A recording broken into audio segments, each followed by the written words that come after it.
Welcome back ज्ञान विविधि शिक्षा channel. हमारा अधिगम आकलन वाला पेपर चल रहा है जो बीएड सेकेंड ईयर का है, शिक्षा शास्त्र द्वितीय वर्ष का, जिसके अंतर्गत हमने मापन, मूल्यांकन और आकलन से संबंधित थोड़ी बहुत जानकारियां प्राप्त की थी। आज हमारा जो टॉपिक रहेगा वो मापन से संबंधित रहेगा। मापन के जो स्तर है, स्टीवेंस साइकोलॉजिस्ट थे, उन्होंने ये दिया था, उसके स्तर को देखेंगे, मापन में आने वाली त्रुटियों को देखेंगे और मापन और मूल्यांकन में अंतर को लेंगे। सबसे पहले हम मापन स्तर को देखते हैं।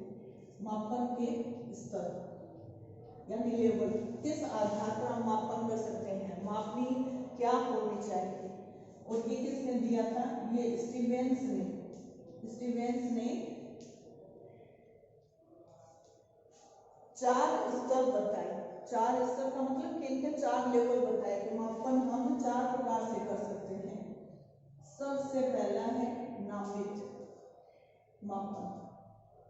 नामित मापन का मतलब क्या होता है? जैसे अल्फाबेटिकली जमा लिया कि ए वाले इधर आ गए, बी वाले इधर आ गए, या हम नॉर्मली ये कह सकते हैं जैसे छात्र अध्यापक छात्र अध्यापिका समूह बना लिया कि ये छात्र अध्यापक है और ये छात्रा अध्यापिका है। तो ये किस आधार पर हुआ? मेल और फीमेल के आधार पर, लड़के और लड़कियों के आधार पर, क्लास को भी ऐसे डिवाइड कर सकते हैं। तो ये क्या है? एक मापन का स्तर है कि ये 30 बच्चों का समूह है जिसके अंदर ये 30 लड़कियां हैं, 30 बच्चों का समूह है जिसके अंदर ये 30 लड़के हैं। लड़के और लड़कियों में अलग अलग विभाजन हो गया, समूह बन गया।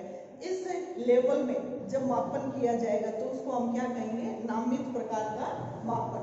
नामित आधार पर, नाम के आधार पर, लिंग के आधार पर, लड़के हैं या लड़कियां हैं। अब इसके अंदर अगर हम देखें तो ये जो नामित मापन होता है, ये मापन का सरल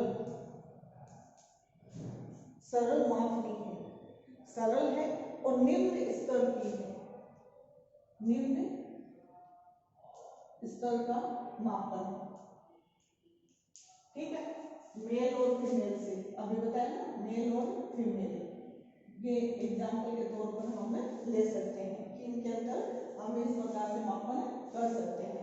पहला हमारा नामित हो गया, दूसरा है क्रमित। देखो एक आपस में जुड़े हुए हैं, क्रमित मापन या मापनी, ठीक है। क्रमित प्रकार से मापना। क्रमित का मतलब क्या होता है? क्रम। क्रम से क्या बताइए? 1 के बाद में 2 आएगा, 2 के बाद में 3 आएगा, 3 के बाद में 4 आएगा। तो ये क्या हो गया? एक क्रम हो गया। मापन कैसे होगा? जैसे 30 बच्चों की क्लास है, उसके अंदर हमने रोल नंबर अलॉट कर दिए हैं, ऐसा नंबर अलॉट कर दिए हैं कि इसका 1 नंबर है, इसका 2 है, इसका 3 है, 4, इस प्रकार से। या हमने हाइट ले ली और हाइट के आधार पर क्लास में बैठने की व्यवस्था कर दी, तो वो क्या हो गया? हाइट क्या हो गई? उनकी मापन हो गई कि जो कम हाइट वाले वो आगे बैठेंगे, थोड़ी मीडियम साइज की हाइट है वो बीच में बैठेंगे, और जिनकी हाइट ज्यादा है क्लास के अंदर वो सबसे पीछे बैठेंगे, ठीक है।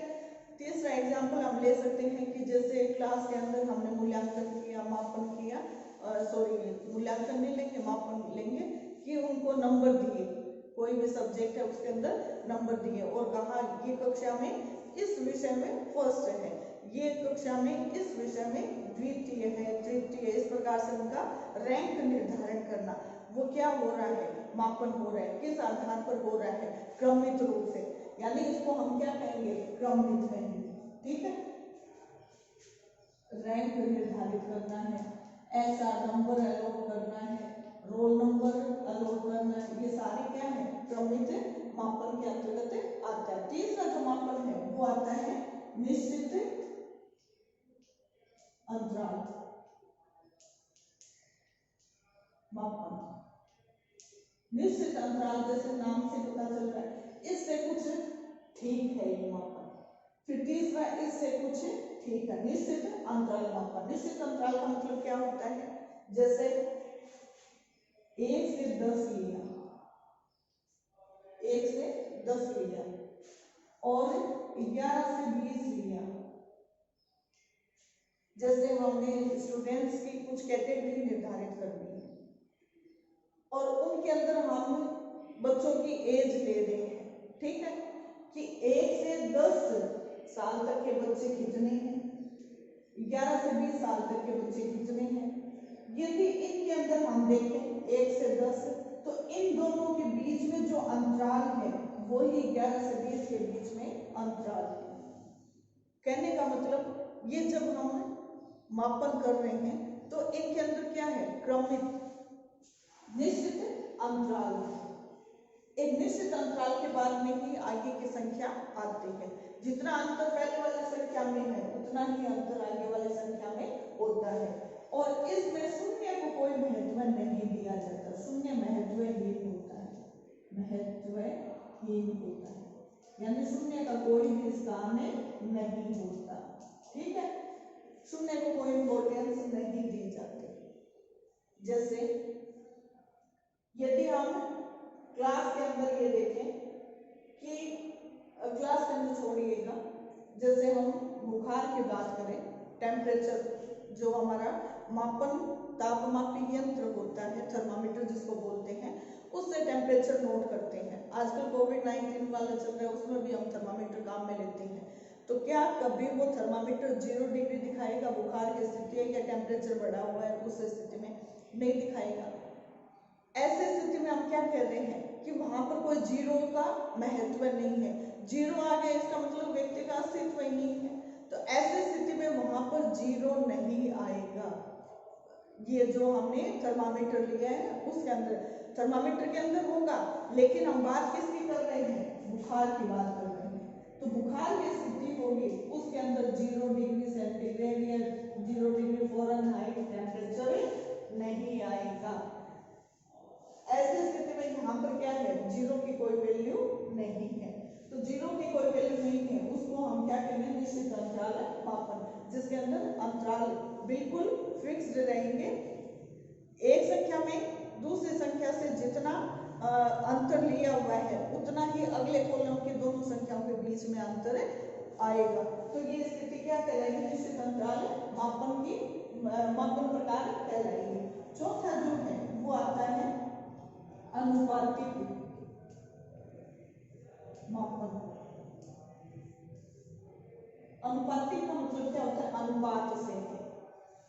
जैसे हम गणित में कई प्रश्न सोल्व करते हैं जिसके अंदर हम देखते हैं कि पिता की उम्र अपने बेटे की उम्र से दुगनी है। दुगने का मतलब क्या हो गया?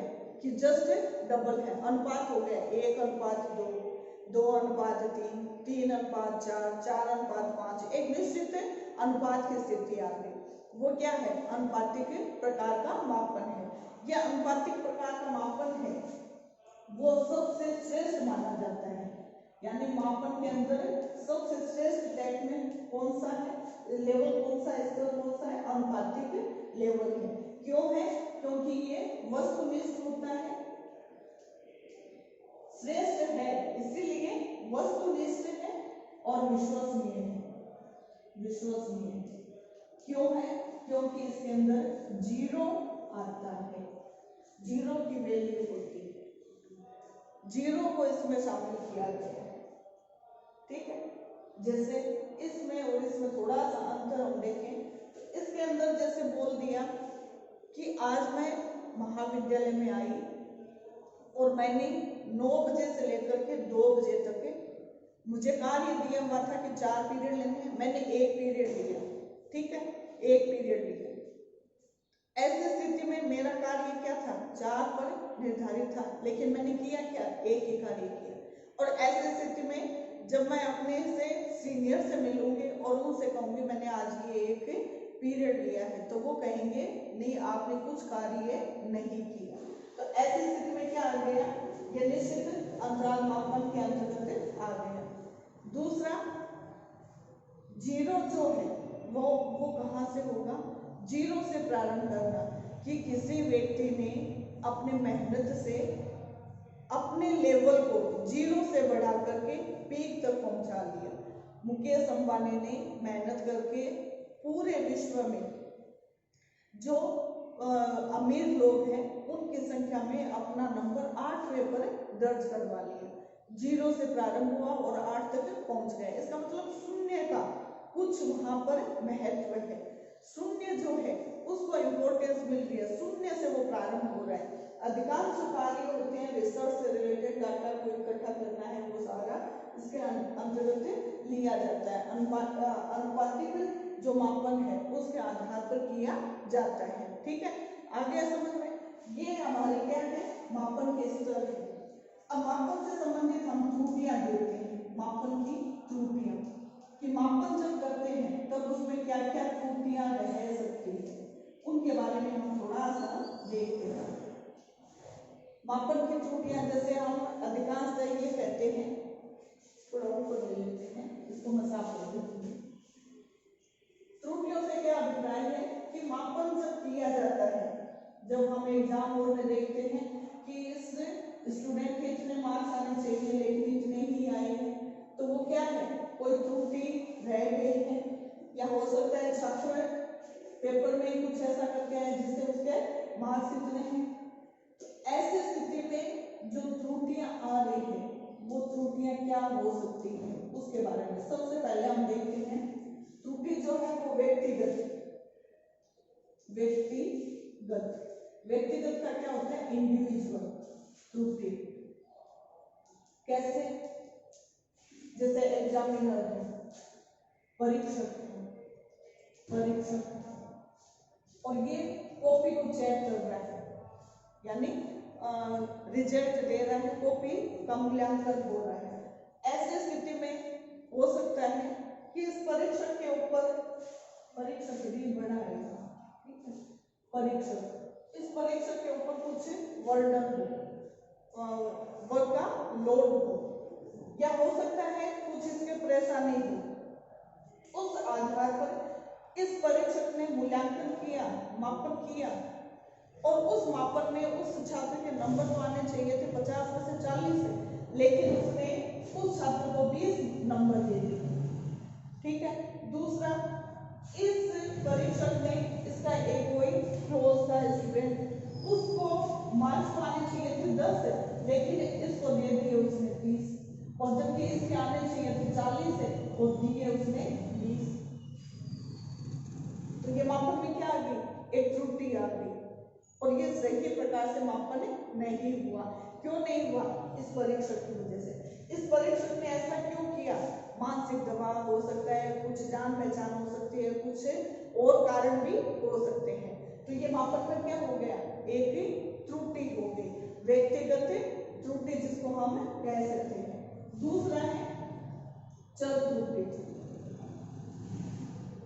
चर त्रुटि का मतलब क्या होता है, जैसे क्लास के अंदर 25 बच्चे हैं और एक कोई टेस्ट लिया जाता है, एक जैसे प्रश्न दिए गए हैं सभी बच्चों को, लेकिन सभी एक जैसे मार्क्स प्राप्त करें कोई जरूरी नहीं।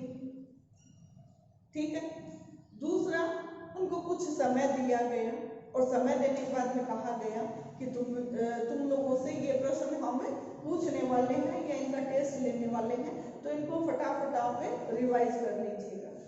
तो ऐसी स्थिति में बच्चे क्या करेंगे, उसको रिवाइज करेंगे, और रिवाइज करके क्या करेंगे, जो पहले स्थिति में उनका रिजल्ट आया था उससे और बेटर रिजल्ट आएगा। इसका मतलब कुछ उनको समय मिला, चर से संबंधित जो त्रुटि थी वो कुछ दूर भी।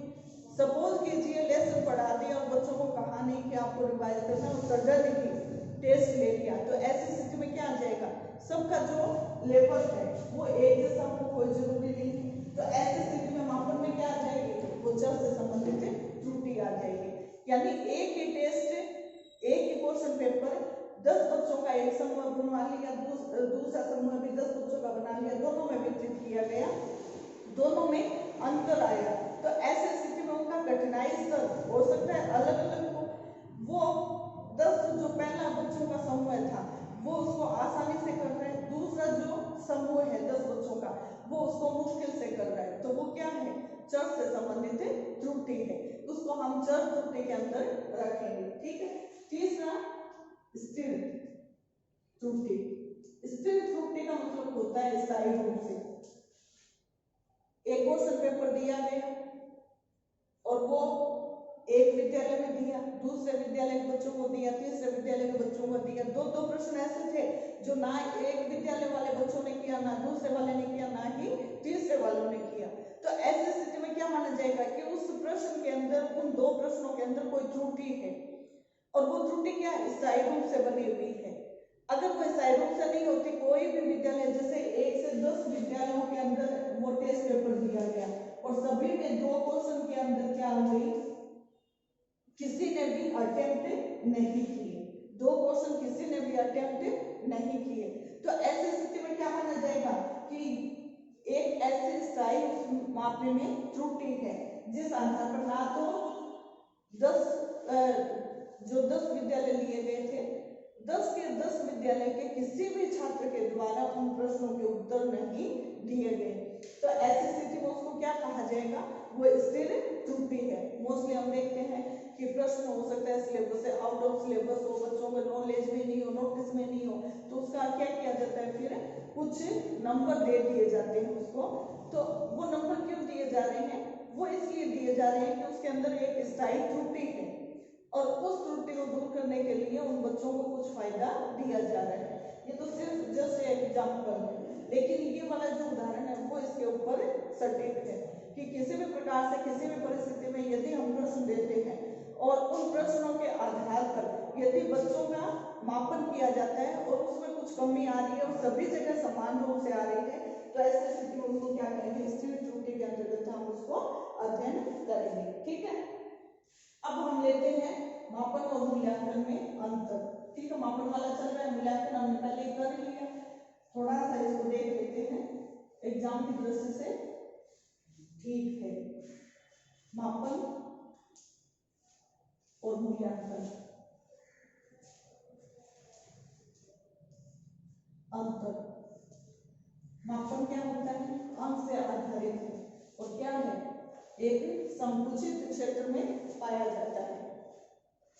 तो ऐसी स्थिति में जैसे इसका अर्थ जाने, सबसे पहले इसका क्षेत्र देखते हैं।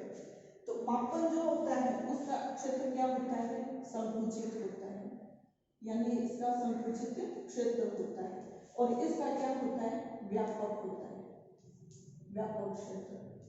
जैसे क्लास के अंदर हमने कर लिया, एक चैप्टर का कर लिया, एक टॉपिक का कर लिया, और इधर क्या है, मूल्यांकन क्या है, पूरे सिलेबस को कंप्लीट होने के बाद में, यानी व्यापक रूप से चलने वाला, सतत प्रकार से चलने वाला प्रोसेस होता है जो पूरे पाठ्यक्रम तक चलता है। पूरे पाठ्यक्रम के बाद में उसका मूल्यांकन किया जाता है। ठीक है, मापन जो है वो मूल्यांकन का ही भाग है, जबकि मूल्यांकन क्या है, अपना एक अलग से पार्ट है जो कि तकनीकी रूप से है। ठीक है, तकनीकी टेक्नोलॉजिकल जो वर्ड है उससे या उसका मीनिंग हम ले सकते हैं, तकनीकी शब्द के रूप में हम इसको ले सकते हैं।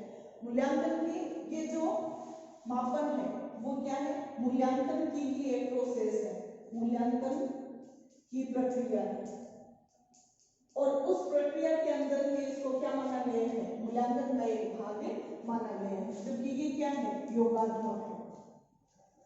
यानी सबसे महत्वपूर्ण क्या है, मूल्यांकन योगात्मक रूप से होता है। योगात्मक रूप का मतलब क्या होता है, सिलेबस कंप्लीट हो गया, उसके बाद में उसका मूल्यांकन किया जाता। ठीक है, ये मापन जो होता है वो अंक से होता है, यानी अंकन किया जाता है। जैसे कोई भी टेस्ट हुआ, उसमें 50 में से 40 नंबर आए, किसी के 30 नंबर आए, किसी के 20 नंबर आए, तो वो क्या हो गया, उस विषय से संबंधित उसका मापन हो गया अंक के आधार पर। जबकि मूल्यांकन क्या कहता है, अंकन के द्वारा नहीं, अंकन के साथ साथ में उसका जो गुण है उस गुण का भी, उस मूल्य का भी अंकन होना चाहिए। तो अंक के साथ साथ में जो विद्यार्थी है उस विद्यार्थी की उपलब्धि कितनी हुई है, उपलब्धि का मूल्यांकन। ठीक है, यानी ये क्या हो गया, गुणात्मक व मात्रात्मक, जबकि इधर ये क्या है, सिर्फ अंक दिए जा रहे हैं, यानी मात्रात्मक रूप से, और ये क्या है, गुणात्मक और मात्रात्मक, पूरे व्यक्तित्व का, पूरे मूल्यों का निर्धारण होकर के उसका मूल्यांकन किया जाता है। कहने का मतलब छात्र की उपलब्धि उपलब्धि कितनी रही, किस प्रकार से रही, किस एंगल से उसको देखा जा रहा है, वो उस मूल्यांकन पर डिपेंड करता है। ये मापन की जो प्रक्रिया होती है वो क्या होती है, कभी कभी होती है, कभी कभी हो गई, या कभी भी हम ले सकते हैं, कभी भी कर सकते हैं। जबकि ये क्या होती है, पाठ्यक्रम के समाप्त होने पर ही, पाठ्यक्रम की समाप्ति पर ही फर्क होता है। मूल्यांकन पाठ्यक्रम को समाप्त करेंगे उसके बाद में होगा, और जो मापन है वो क्या होता है, कभी भी हम कर सकते हैं, क्लास के अंदर चल रही है क्लास और उससे कर सकते हैं, लेकिन कभी कभी कर सकते हैं। ये नहीं है कि डेली हमने किया, सप्ताह में एक बार कर लिया, महीने में एक बार कर लिया, लेकिन मूल्यांकन हमेशा जब सिलेबस कंप्लीट हो जाएगा, एनुअल एग्जाम की बात करेंगे, उस समय उस छात्र का, उस विद्यार्थी का मूल्यांकन किया जाता है। अगर हम शिक्षण शास्त्र की बात करें तो वो शिक्षण शास्त्र के अंदर ये जो मापन का कार्य होता है वो, ये तो जैसे शिक्षण शास्त्र का ही एक हिस्सा होता है, पेडागोगी जिसको बोलते हैं शिक्षण शास्त्र का हिस्सा होता है, जबकि ये जो मापन किया जाता है वो छात्र की जो उसकी संरचनात्मक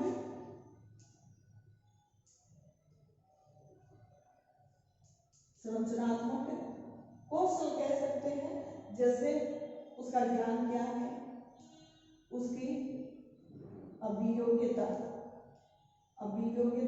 क्या है, उसकी क्षमता क्या है, उसकी बुद्धि लब्धि क्या है, ये सारे क्या है इस मापन में। जबकि ये शिक्षण शास्त्र का मूल्यांकन क्या है, शिक्षण शास्त्र का एक हिस्सा होता है। ये जो होते हैं वो साक्ष्य हैं, उनको साक्ष्य को एकत्रित किया जाता है, यानी इकट्ठा किया जाता है। जबकि ये क्या होता है, इसके अंदर क्या होता है कि जो एकत्रित किए गए साक्ष्य हैं, डाटा है, उनसे निष्कर्ष निकाला जाता है, यानी साक्ष्यों से निष्कर्ष निकालना। ये तो क्या कर रहा है, इकट्ठा कर रहा है, और मूल्यांकन क्या कर रहा है, एक निष्कर्ष निकाल रहा है, किससे, जो इकट्ठे किए गए डाटा है कि छात्र की ये साल के अंदर ये इसकी अचीवमेंट रही, ये इसके अंदर कमियां रही, इस प्रकार से इसका निदान किया गया, इस प्रकार से उपचार किया गया, वो सारे प्रोसेस क्या होंगे मूल्यांकन के अंदर। मापन क्या कर रहा है कि इस छात्र के अंदर कौन से कठिनाई कहां पर आई, कठिनाई का स्तर कितना रहा, अंक के द्वारा दे दिया, एक प्रतीक के द्वारा लिख दिया, लेकिन मूल्यांकन क्या करेगा, उन सभी चीजों को जानेगा, पूरे जो मूल्य है उन सभी का वो क्या करेगा, एक मूल्यांकन, यानी उसका मेजरमेंट अपने तरीके से मूल्यों के आधार पर होता है। ये जो होता है मापन, ये पाठ्य वस्तु पर आधारित है, पाठ्य वस्तु पर आधारित होता है। पाठ्य वस्तु का मतलब क्या हुआ कि कितना चैप्टर लिया है, कितना शिक्षण बिंदु को शामिल किया गया है, पाठ्य वस्तु से जुड़ा हुआ मापन है। लेकिन ये क्या होता है, संपूर्ण मूल्यों का, अर्थात उद्देश्य जो निर्धारित किए गए थे उन उद्देश्यों पर आधारित है, जो परीक्षा है या कुछ भी है, उन उद्देश्यों का मूल्यांकन होता है। ठीक है, पाठ्य वस्तु पर आधारित होता है और ये क्या होता है, उद्देश्यों पर आधारित होता है, यानी उद्देश्यों का ही निर्धारण होता है। अब जैसे कि साक्ष्य जुटाई है, इस आधार पर यदि हम देखें कि किसी छात्र के बारे में कहा जा सकता है क्या कि इसने जैसे गणित में पहले टेस्ट के अंदर 8 नंबर लिए तो दूसरे टेस्ट में इसके 9 आएंगे या 10 आएंगे, कोई भविष्यवाणी नहीं की जा सकती, जबकि इसके अंदर भविष्यवाणी की जा सकती है, भविष्यवाणी की जा सकती है। क्यों? क्योंकि ये संपूर्ण मूल्य का मूल्यांकन है कि छात्र की रुचि क्या है, कितनी है, किस प्रकार से वो उस सब्जेक्ट को ले रहा है। उस आधार पर ये कहा जा सकता है कि इस छात्र की रुचि इस विषय में है, तो इसकी जो सफलता है वो इस विषय में ही आगे बढ़ सकती है या ये सफलता प्राप्त कर सकता है। तो इस प्रकार से हमने मापन और मूल्यांकन के अंतर्गत अंतर देखे हैं, जिनको यहाँ पर लिखा गया है। आप इसके स्क्रीनशॉट ले लीजिएगा, जिससे कि आप आसानी से इनको याद कर सकते हो। ठीक है, थैंक यू। आज के लिए इतना ही।